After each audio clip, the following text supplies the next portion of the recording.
ladies and gentlemen. It is really my great honor to welcome you to the World Economic Forum's annual meeting in Davos. With us are 3,000 participants from 130 countries, including a record level of political leaders, more than 400 political leaders, 65 heads of state and government, and 850 global CEOs and chairs. And in addition, we have the young global leaders, the shapers, the social entrepreneurs, academics, 10 Nobel laureates, also labor leaders and faith leaders. That makes us a unique multi-cultural village in Davos. And these are historic numbers for our annual meeting. We are convening at such a consequential moment for the world, when geopolitical developments are fast-moving, when long-standing trade and economic architectures are being redrawn, and when technological forces are reshaping our industries and societies. We are standing at the start of a new reality, the contours of which are still to be found. But hopefully it is not the jungle growing back. That is why also the deliberations and dialogues we make here in Davos will shape what comes next.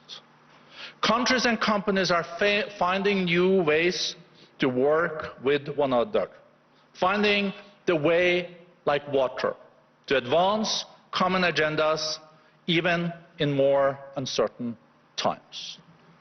Last year when we met in Davos, there was a fear that we would be facing a decade of slow growth, like we had in the 1970s. Even a very difficult geopolitical backdrop, maybe the most difficult one since 1945, we are seeing sustained economic growth. The IMF numbers that came showed 3.3% expected economic growth this year. And we are also seeing that trade is growing. Not 5–6% as in the past, but still growing 3%. When you read the media, you feel that things are contracting. Even more important, why are we less concerned about a decade of slow growth moving forward? It is because of the new technologies. Last year, $1.5 trillion was invested in technologies, and if we get it right, the new technologies can be the new driver of growth for decades to come. So maybe we can see decades where we see increased growth, and we can deal then also with the debt level that is the highest since 1945. The foundation of moving forward has to build on cooperation and dialogue.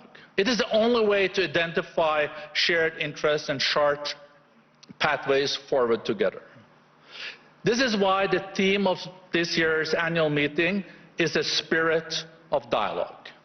It is really my hope that the week ahead and the year ahead will chart collaborative pathways forward for business and government, and shape a more prosperous and secure era. I'm now pleased to introduce the co-chair of the World Economic Forum and chair and CEO of BlackRock, Larry Fink. Welcome, Larry.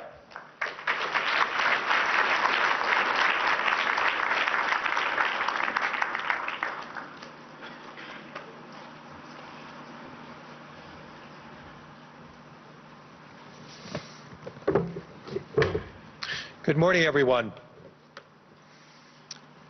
And it's a great welcome to be a part of this annual meeting at the World Forum, which is the strongest session that we're going to be ever having in our 56-year history.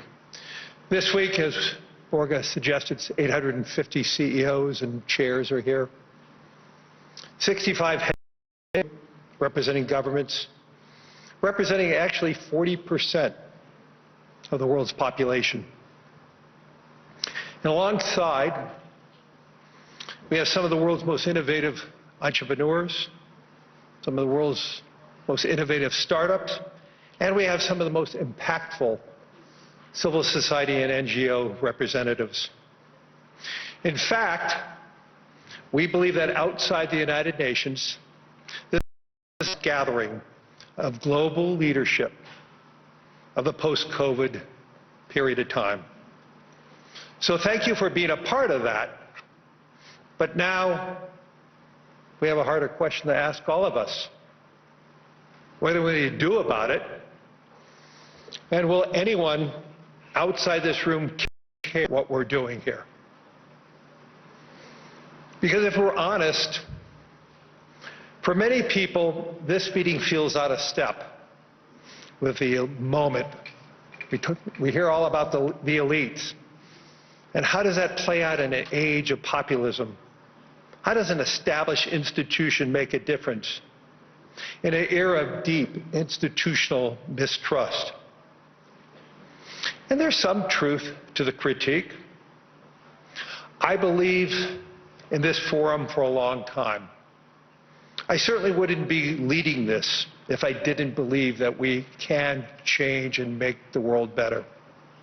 But it's also obvious that the world now places far less trust in us to help shape what comes next. If the World Economic Forum is going to be useful going forward, it has to regain that trust. And there are some very obvious ways that we can improve for ourselves and hopefully for the world. We need to make sure that we widen who gets a voice in these conversations over the coming week. We have to be a lot more transparent and more engaged with people who don't feel represented in rooms like this. And because this is the World Economic Forum, to be more precise about what does it mean about economic success. Prosperity just isn't the growth in the aggregate. It's not just GDP. Measured by GDP or market caps of companies, it has to be judged by many people who see it, who can touch it, can feel it, and can build their own future on it. That, in my view, is the strongest critique of the last economic era. Since the fall of the Berlin Wall, more wealth has been created than in any time prior in human history. But in advanced economies, that wealth has accrued to a far narrower share of people than any healthy society can ultimately sustain. Now we're in the era of AI, which we're going to talk about a lot in this week. And are we going to replay the same pattern?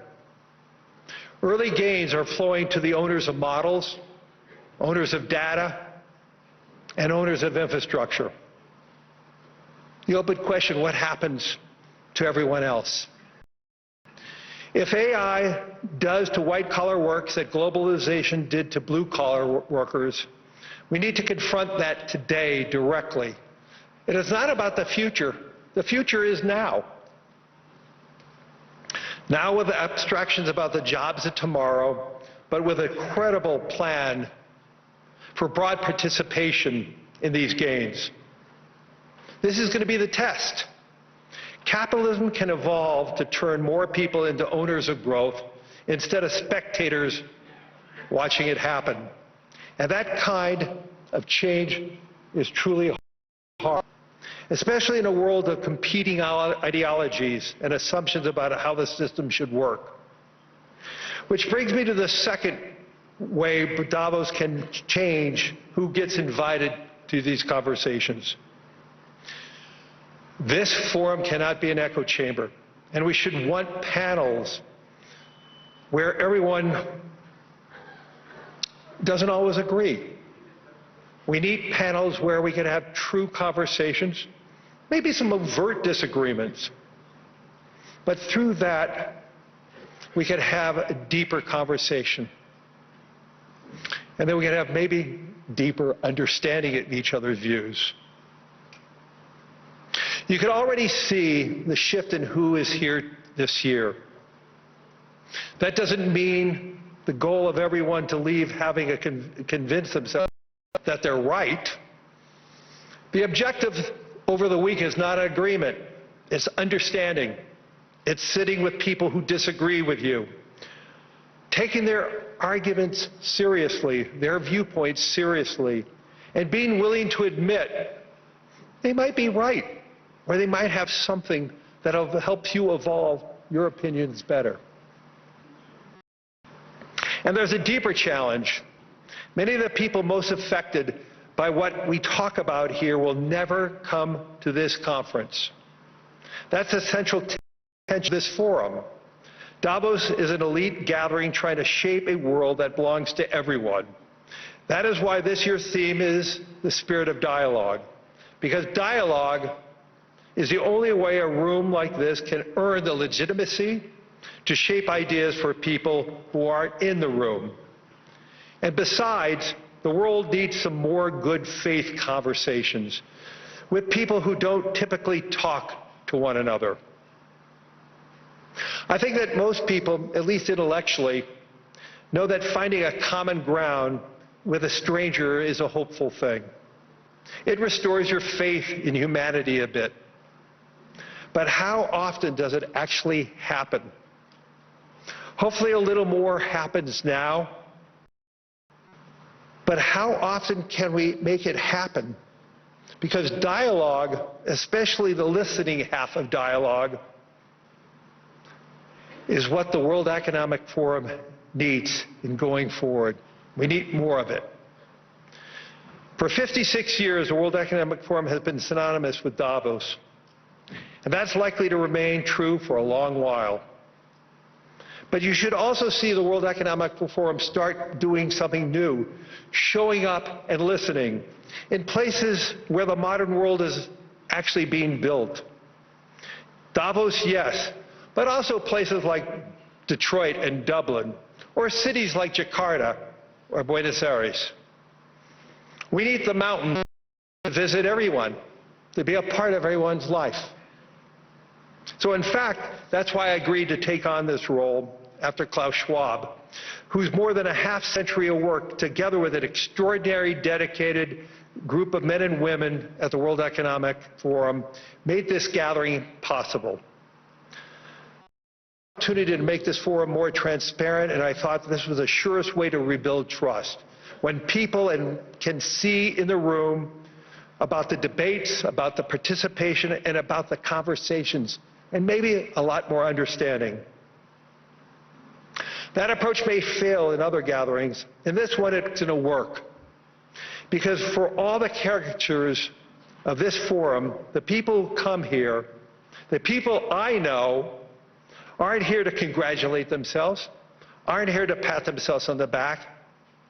They're not here to protect their own comforts. The people I know are here for something bigger than themselves, bigger than their organizations that they represent.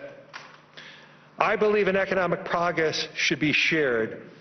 All of us at the forum believe that economic success should be shared. And we believe institutions like the World Economic Forum still matters in making things happen.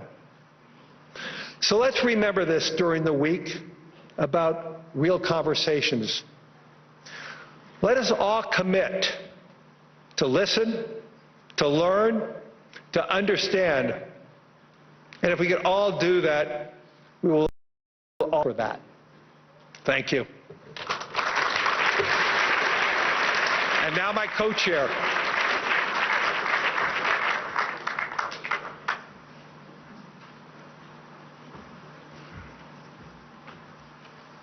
Thank you, Larry, for that very powerful message at the opening of our annual meeting. Now it is my pleasure to introduce our other co-chair, Andrea Hoffmann, and I would also like to use this opportunity to thank chairs for their leadership during the last three-quarters of a year. Andrea Hoffmann, you know Andrea, many of you, he's our co-chair, but also the vice chair of Roche. So, Andrea, the floor is yours.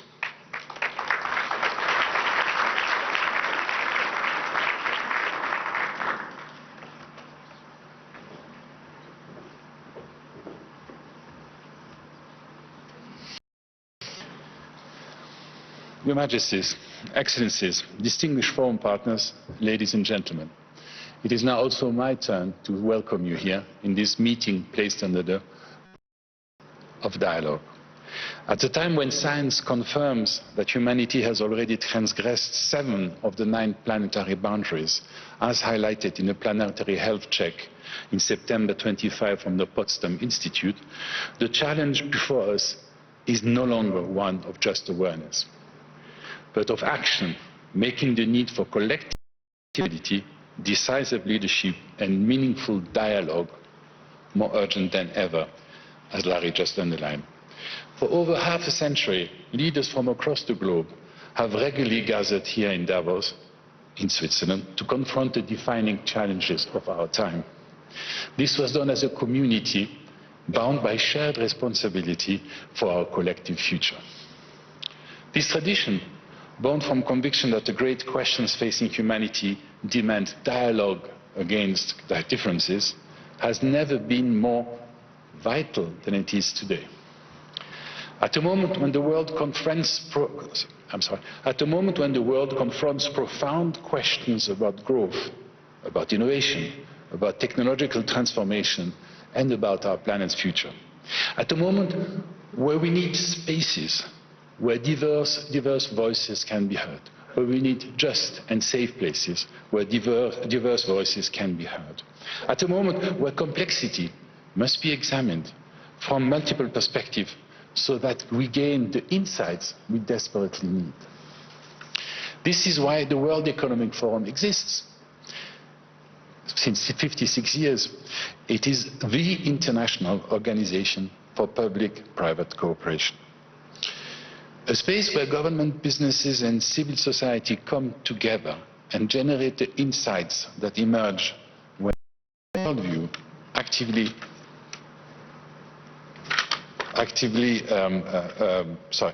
illuminate one another. And this matters because in a world that feels increasingly divided, progress depends on our ability to listen and engage across differences. Could I ask my wife to give me the third page, which I left there?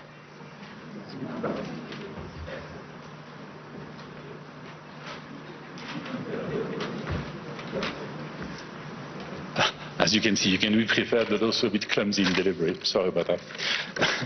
This is why our gathering... This is why our gathering takes place here in Switzerland, a nation whose tradition and commitment to dialogue reflects the very spirit we seek to embody. Davos has over so many years almost become, as I said before, a synonym for the World Economic Forum. It is therefore a particular pleasure for me to welcome Monsieur Guy Parmelin, President of the Swiss Confederation, as the opening speaker here in Davos. Bonjour, Monsieur le Président de la Confédération. Je vais vous demander de venir sur scène. Merci beaucoup. Merci d'avoir accepté de partager vos réflexions avec nous. Thank you for accepting our invitation. Parmelin has been a member of the Swiss Federal Council for over 20 years. He initially led the Federal Department of Defense, Civil Protection and Sport, and since 2019 has headed the Federal Department of Economic Affairs, Education and Research. Mr. President, when you were inaugurated as President by the Swiss Parliament last December, you chose to speak about dialogue. At a time of uncertainty and tension, you reminded Parliament that Switzerland's diversity is not something that sustains itself automatically. It only becomes a strength if we truly listen to one another, if we resist the temptation to dismiss different views, simply because they come from another political camp. You emphasize that societies do not move forward through value judgment on others, but through respect for those who think differently. Diverging opinions, you argued, are not an obstacle, but a driver and a source of genuine innovation. This understanding of dialogue, rooted in listening, proximity, respect, and a shared sense of responsibility and humanity, is one that deeply resonates here in Davos. It also reflects the value of the World Economic Forum. Talk and listen to each other, embrace other options, and act in a collective interest. The spirit of dialogue. Before inviting the President to speak to us, allow me also to express our deepest gratitude to the Swiss government, to the Swiss Parliament, to the Canton of Graubünden, to the Swiss Army, and to the police. A special thank you goes to the community of Davos and Cloisters for their decades of exceptional hospitality and partnership. And above all, our thanks go to the people of these communities, whose openness and commitment truly embodies the spirit of Davos and the spirit of Switzerland. Your Majesties, Excellency, distinguished foreign partners, ladies and gentlemen, it is a particular pleasure to invite now le Président de la Confédération Suisse, Guy Parmelin, to address us. Thank you very much, Guy. The floor is yours.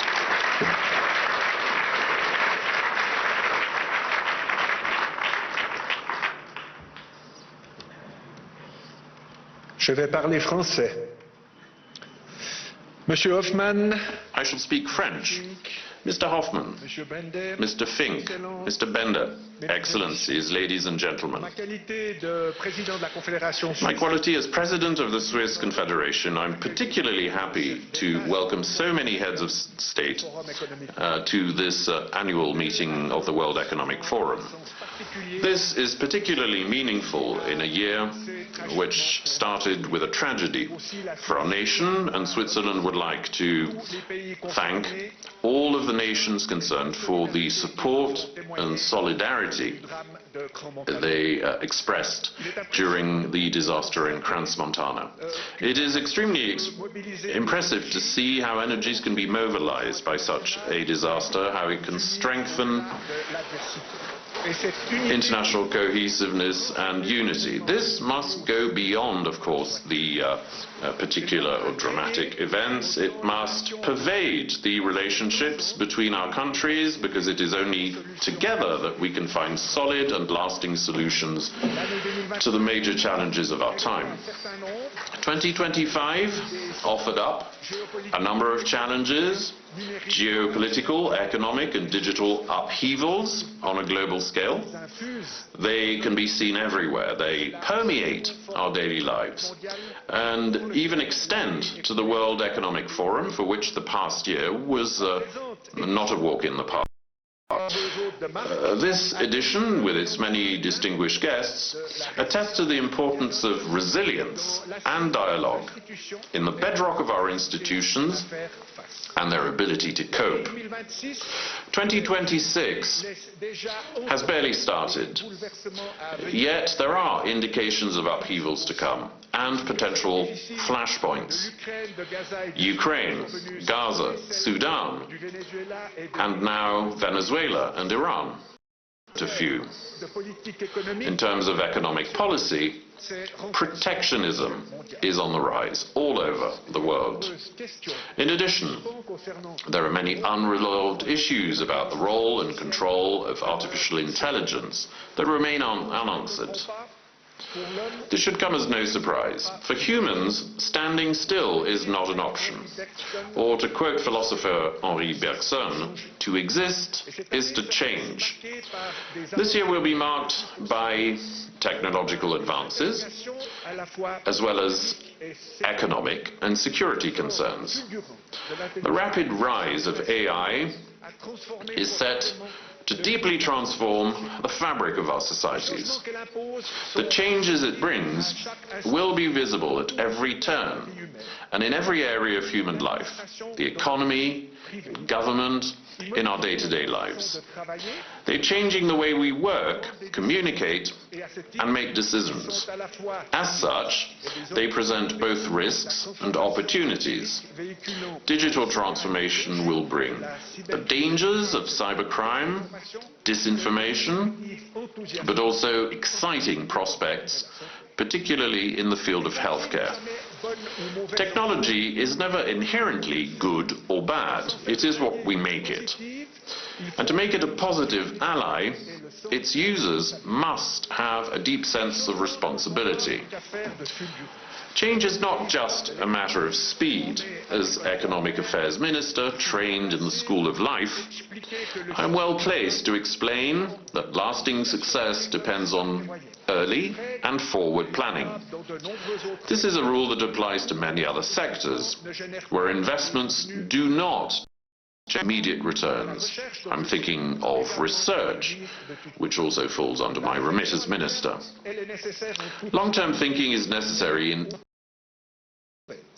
It is particularly necessary in times of upheaval. It can help us to drive progress while remaining true to our fundamental values, without forgetting their meaning or their role. Excellencies, ladies and gentlemen, Switzerland draws its strength from the consistency that helps to ensure political stability. Consistency is not a source of stagnation. On the contrary, it is the progress. Our country is fortunate enough to have an excellent education and research system with a capacity for innovation that recognized far beyond its borders. With its open, export-oriented economy, Switzerland is an integral part of the global economy. The Federal Council is deeply committed to ensuring that our country can continue to participate successfully in the vitality of that economy. One of our current priorities is to stabilize and expand relationships with our most loyal and significant partners. Switzerland also wishes to continue to diversify its international relations, particularly in the areas of trade and science. Even in the current climate, which is prone to protectionism, we believe in the success of free trade and wish to continue expanding our networks of agreement. To achieve this, we must be able to conduct negotiations on an equal footing, yielding good results for the benefit of all parties. Agreements of this kind, which are mutually beneficial, don't happen by chance. We have the ability to build them patiently, one step at a time. Personal contacts and a willingness to engage in dialogue are essential, and we have both. The World Economic Forum has always contributed to this dialogue, and I would like to thank it for offering us, in Switzerland, once again this year, an extraordinary international platform for exchange.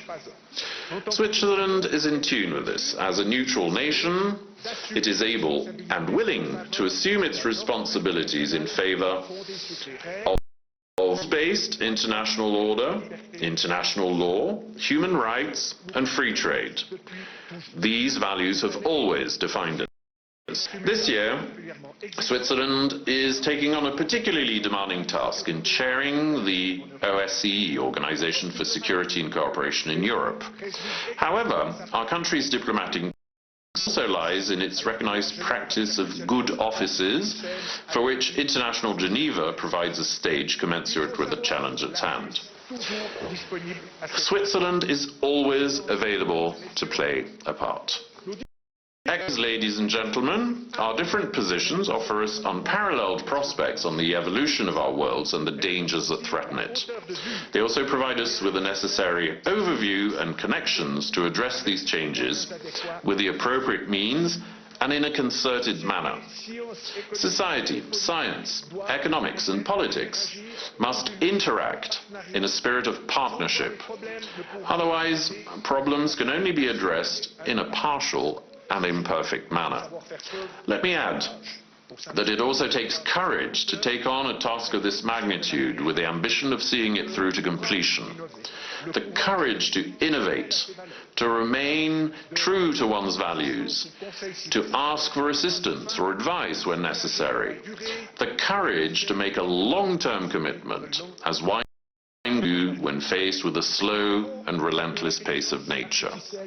We shall see what AI has to offer. We will certainly still be amazed, perhaps dazzled. But what it will never be able to do is to bring hearts together or attract helping hands, as we saw at the start of this year in the canton of Valais. Solidarity and humanity are not part of digital vocabulary.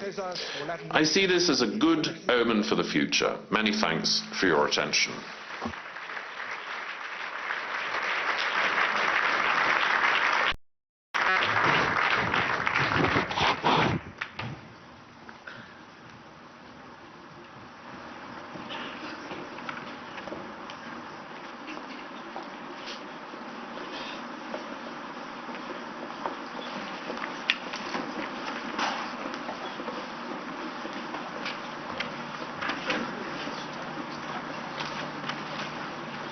Thank you so much, Mr. President, and also on behalf of the World Economic Forum, we send our warmest thoughts and condolences to the people affected by the tragic fire in Crans-Montana.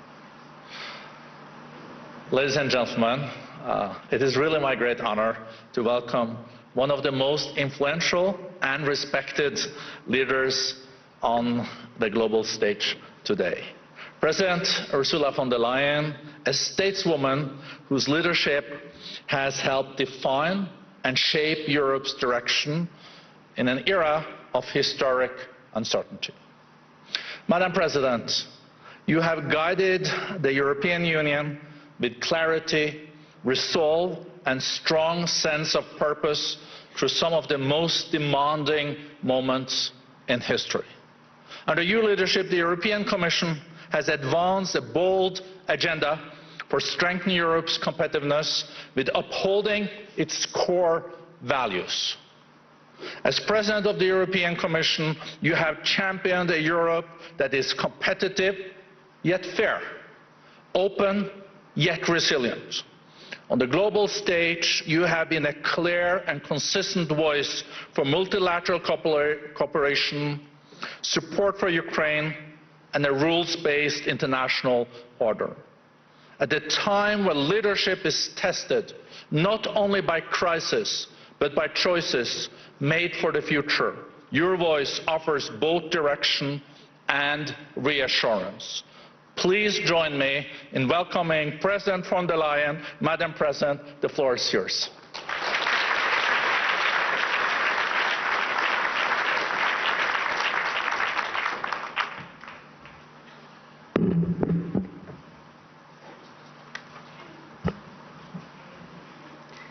President Brende, dear Borge, thank you very much for the warm welcome.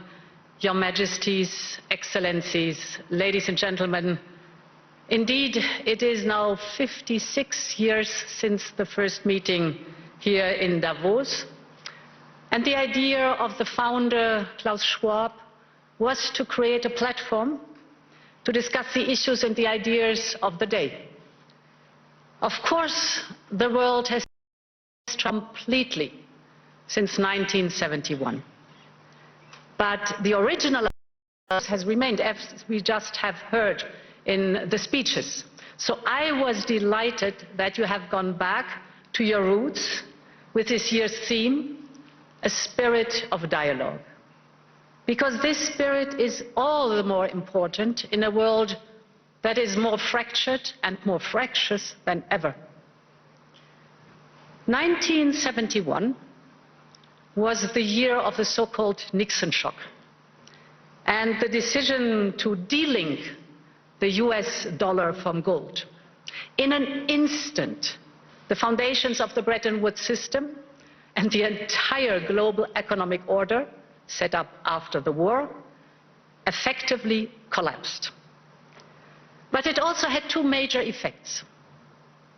It inadvertently created the conditions for what would become a truly global order, and it provided a sharp lesson for Europe and on the need to strengthen its economic and political power.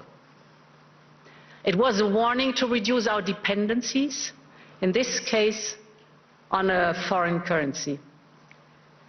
The world may be very different today, without any question, but I believe the lesson is very much the same. That geopolitical shocks can and must serve as an opportunity for Europe. And in my view, the seismic change going through today is an opportunity, in fact, a necessity, to build a new form of European independence. And this need is neither new nor a reaction to recent events. It has been a structural imperative for far longer. So when I used this term, European independence, around a year ago, I was surprised at the skeptical reactions. But less than 1 year, there's now a real consensus around this. The sheer speed and almost unthinkable scale of the change have driven this, but the underlying imperative is still the same. The good news is we acted immediately, whether on energy or raw materials, defense or digital, we're moving fast. But the truth is also that we will only be able to capitalize on this opportunity if we recognize that this change is permanent. Of course, nostalgia is part of our human story, but nostalgia will not bring back the old order. And playing for time and hoping for things to revert soon will not fix the structural dependencies we have. So my point is, if this change is permanent, then Europe must change permanently too. It is time to seize unity and build a new independent Europe. And ladies and gentlemen, this new Europe is already emerging. On Saturday, I was in Asunción, in Paraguay, to sign the EU-Mercosur trade agreement. It was a breakthrough after 25 years of negotiations. And with it, the European Union and Latin America have created the largest free trade zone in the world, a market worth over 20% of global GDP, 31 countries with over 700 million consumers, aligned with the Paris Agreement. So this agreement sends a powerful message to the world that we are choosing fair trade over tariffs, partnership over isolation, sustainability over exploitation, and that we are serious about de-risking our economies and diversifying our supply chains. And let's stop in Latin America. Last year we reached new agreements with Mexico, Indonesia and Switzerland, our host country. We're working on a new free trade agreement with Australia. We are also advancing with the Philippines, Thailand, Malaysia, the United Arab Emirates and more. And right after Davos, the next weekend, I will travel to India. There's still work to do, but we are on the cusp of a historic trade agreement. Indeed, some call it the mother of all deals. One to create a market of 2 billion people, accounting for almost a quarter of global GDP. And crucially, that would provide a first-mover advantage for Europe with one of the world's fastest growing and most dynamic continents. Europe wants to do business with the growth centers of today and the economic powerhouses of this century. From Latin America to the Indo-Pacific and far beyond, Europe will always choose the world, and the world is ready to choose Europe.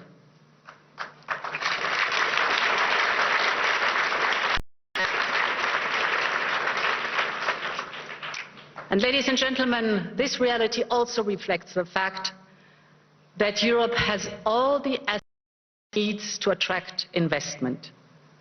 The savings, the skills, the innovation with our AI factories and gigafactories and the applications that are necessary, AI first. What we need now is to mobilize collectively these assets to their full potential and to focus on the essential. So focal point number one is to create a conducive and predictable regulatory environment. We live in an age where capital and data can cross Europe in a second. And business must be able to move just as freely. But as things stand, too many companies have to look abroad to grow and scale up, partly because they face the new set of rules every time they expand into a new member state. So while on paper the market is of 450 million Europeans open to them, it is far more complicated in reality. And that acts as a handle on growth and profit potential of companies. So this is why we need a new approach. We will soon put forward our 28th regime. The ultimate aim is to create a new, truly European company structure. We call it EU Inc., with a single and simple set of rules that will apply seamlessly over our union, so that businesses can operate across member states much more easily. Our entrepreneurs, the innovative companies, will be able to register a company in any member state within 48 hours, fully online. They will enjoy the same capital regime all across the European Union. And ultimately, we need a system where the companies can do business and raise financing seamlessly across Europe, just as easily as uniform markets like the United States or China. If we get this right, and if we move fast enough, this will not only help EU companies grow, but it will attract investment from across the world. Which brings me to the second focus, investment and capital. We are now building the savings and investment union. We need a large-scale, deep and liquid capital market that attracts a wide range of investors. And this will allow business to find the funding they need, including equity, at lower costs here in Europe. We have made proposals on market integration and supervision to ensure our financial market is more integrated. This covers trading, post-trading and asset management, as well as driving innovation and making our supervisory framework more efficient.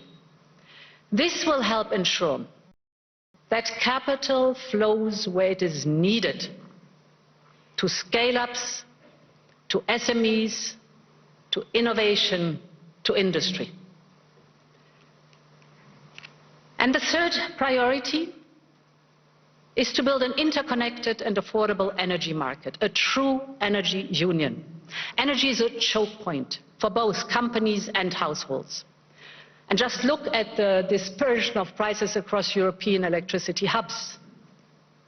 Europe needs an energy blueprint that pulls together all the parts. This is our Affordable Energy Action Plan. We are, for example, massively investing in our energy security and independence with interconnectors and grids. This is for homegrown energies that we are trying to promote as much as possible, the nuclear and the renewables, to bring down prices and cut dependencies, to put an end to price volatility, manipulation and supply shocks. But now we have to speed up this transition, because homegrown, reliable, resilient and cheaper energy will drive our economic growth and deliver for Europeans and secure our independence. Ladies and gentlemen, whether on trade or business, capital or energy, Europe needs an urgency mindset. Our starting point is good. We are home to global champions in fields ranging from wind power to next-generation batteries, from aerospace to the industrial machines that are essential to build the chips and advanced weapons. Our companies are taking up AI at the same pace as their US peers. Europe is in the race for the key technologies of tomorrow. But as global competition gets ruthless, we must show real ambition, especially in those sectors vital for independence. Take defense, for example. We have done more on defense in the last year than in decades before. We have started a surge in defense spending up to 800 billion euros till 2030. Member states are stepping up their investment at record level, and this has helped to triple the market value of European defense industry companies since January 2022. We now have 3 leading European defense tech startups that have reached unicorn valuation. They are working on AI-powered software and systems for battlefield intelligence, or on advanced dual-use and surveillance drones. So they are also driving innovation and investment in Europe's defense tech industrial base. All of this would have been unthinkable even a few years ago. This now only shows how economy and national security are more linked than ever. But also what we can do when Europeans have the will to match the ambition. So, ladies and gentlemen, this need for ambition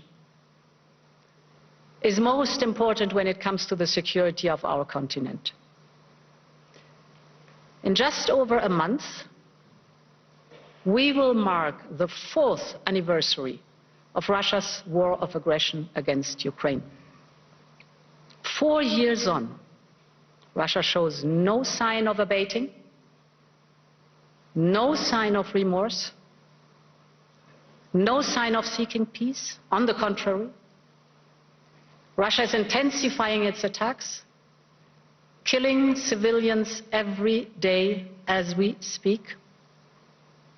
Just last week, its bombs against energy infrastructure left millions facing darkness, cold, and water shortages. This must end.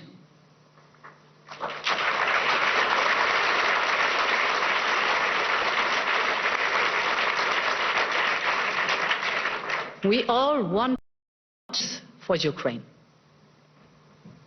We recognize President Trump's role in pushing the peace process forward, and we will work very closely with the United States.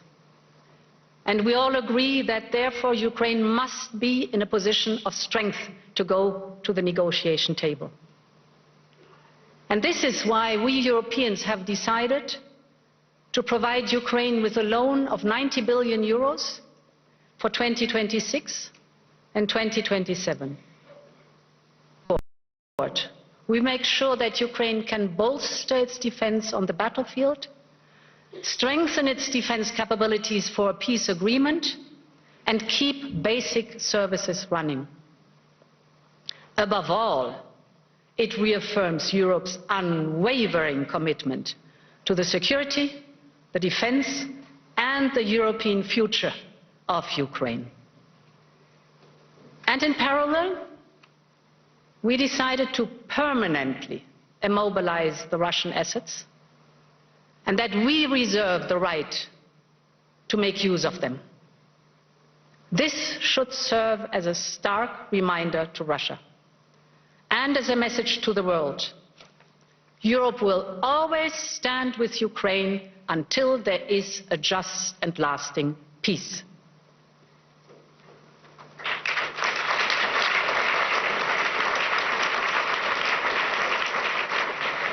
Ladies and gentlemen, I've spoken a lot today about European independence, on partnerships, on prosperity and security. So I would like to conclude with an issue which cuts to the heart of all three of these imperatives. When it comes to the security of the Arctic region, Europe is fully committed. And we share the objectives of the United States in this regard. For instance, our Finland, one of the newest NATO members, is selling its first icebreakers to the United States. And this shows that we have the capability right here in the ice, so to speak. It shows that our northern NATO members have Arctic-ready forces right now. And above all, that Arctic security can only be achieved together. And this is why the proposed additional tariffs are a mistake, especially between long-standing allies. The European Union and the United States have agreed to a trade deal last July. And in politics, as in business, a deal is a deal. And when friends shake hands, it must mean something. Ladies and gentlemen, we consider the people of the United States not just our allies, but our friends. And plunging us into a downward spiral would only aid the very adversaries we are both so committed to keeping out of the strategic landscape. So our response will be unflinching, united, and proportional. But beyond this, we have to be strategic about how we approach this issue. And this is why we are working on a package to support Arctic security. First principle: full solidarity with Greenland and the Kingdom of Denmark. The sovereignty and integrity of their territory is non-negotiable. Second, we're working on a massive European investment surge in Greenland. We will work with Greenland and Denmark hand in hand to see how we can further support the local economy and infrastructure. Third, we will work with the United States and all partners on wider Arctic security. This is clearly in our shared interest, and we will step up our investment. In particular, I believe we should use our defense spending surge on a European icebreaker capability and other equipment vital to the Arctic security. And fourth, in the same spirit, we need to work with all our regional partners to strengthen our common security. And this is why we will look at how to strengthen our security partnerships with partners such as the UK, Canada, Norway, Iceland, and others. Finally, I believe Europe needs to adjust to a new security architecture and realities that we are now facing. And this is why Europe is preparing its own security strategy, which we plan to publish later this year. And as part of this, we are upgrading our Arctic strategy too. And at the heart of this will be the fundamental principle: it is for sovereign people to decide their own future. Ladies and gentlemen, When I started preparing for this year's address, security in the High North was not the main theme. But in many ways, it feeds into the wider point I started with today. That Europe must speed up its push for independence, from security to economy, from defense to democracy, having the dialogue with our friends and partners, also if necessary with adversaries. The point is that the world has changed permanently and we need to change with it. And therefore, thank you and long live Europe.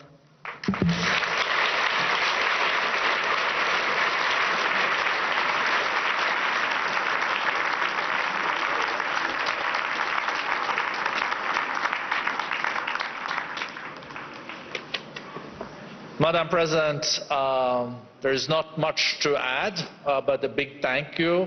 Long live Europe, more defense than in decades. The mother of all deals might be around the corner with India. The largest trade deal in the world is between the EU and Mercosur. It is a very powerful and historic speech from Madam President. Please be seated, because now we'll walk Madam President out, and then the Chinese Vice Premier will join us. So a big applause to President Ursula von der Leyen.